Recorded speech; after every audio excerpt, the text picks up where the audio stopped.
we are starting with the consensus RB7 in the 2025 running back class. It's Devin Neal out of Kansas, and I'm going to be honest here at the start, Jacob. If we had done Friday's show based on Heath's preliminary top 6 and not the consensus top 6, Devin Neal would have been in that group. And there's probably a little bit of bias on my part. I've watched more Kansas Jayhawks football than I would care to admit. And Devin Neal's been doing this for a while, not a newcomer to the scene by any means in his last year. Makes huge explosive plays. And I think really maybe gets underrated a little bit in the passing game. So I'm super excited about Devin Neal. Depending on landing spot, could have him as high as RB5 in this class. Where are you at on Neal, and what's the evaluation? Yeah, so Neal, you hit on it. He's been very productive. Only Ashton Ginty has more career PPR points from this class. But I do, you'll notice that I listed his career point total, not a per game number. We'll get to some massive per game producers here in a second. That wasn't Neal so much. He was an accumulator. And that's borne out in his advanced rushing data.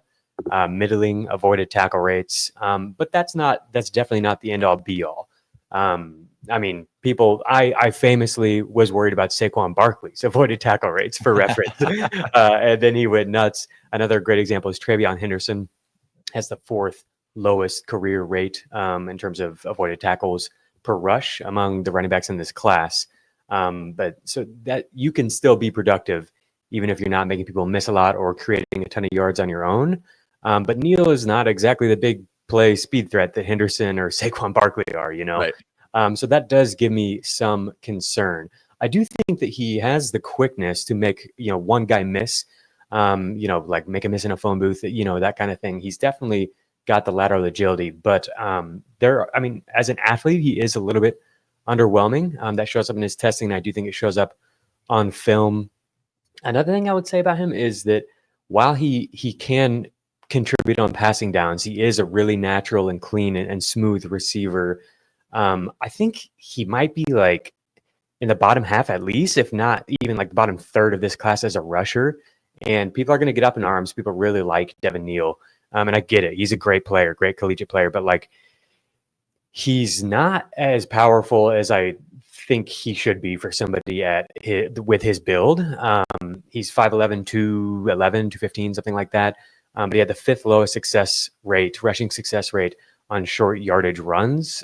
So what I'm talking about there, success rate on the first 2 downs, if you get half of the yardage required to get a first down, that's a success. On 3rd and 4th down, if you get a first down, that's a success. And then it just goes into this cumulative stat success rate. Short yardage runs are when 3 or fewer yards are needed.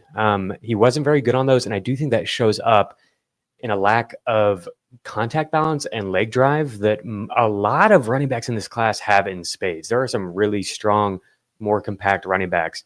Neal doesn't quite have that. And so I do wonder like what his role will be in the NFL. It feels like it might just be a career backup. I don't know. Like the NFL, it feels like the running back position is about to be really stacked in the NFL where there's like 40 or 45 running backs who are good.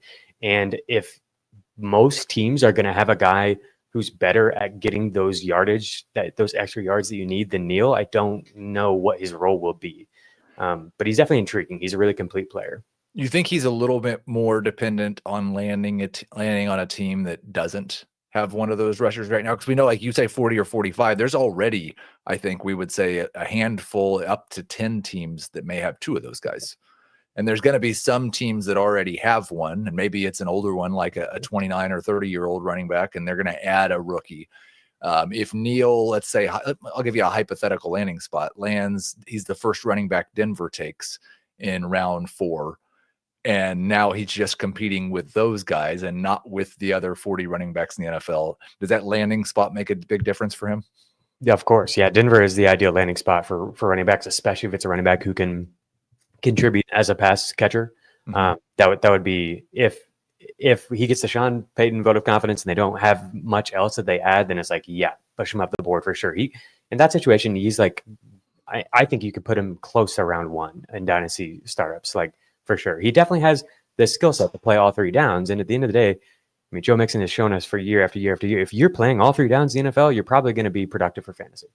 Neal has, it seems to me, like a skill set that coaches may like a little bit more than fantasy managers. He seems to be at least adequate in pass protection, maybe even good, and absolutely no ball security concerns. I know somebody in the chat had said, I see David Montgomery when I look at Neal, and I think you'd probably balk at that maybe a little bit because of the tackle avoidance that Montgomery was just exceptional at in college.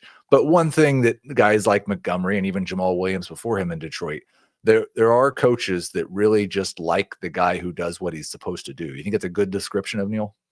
Yeah, Montgomery is so much better, I think, as a strong runner and a contact balance guy, and being able to get those short yardage runs that you need. Right. I think the comparison for Neal would be like Devin Singletary, but not as elusive.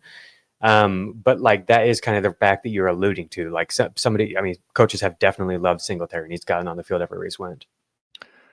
That will do it for Devin Neal, who again is my RB5 or 6 in the class right now. He's currently RB7 in the consensus rankings. Landing spot's going to matter a lot for him. Jacob thinks, he may be just a backup running back in the NFL, but in the right opportunity, he could definitely move up draft boards.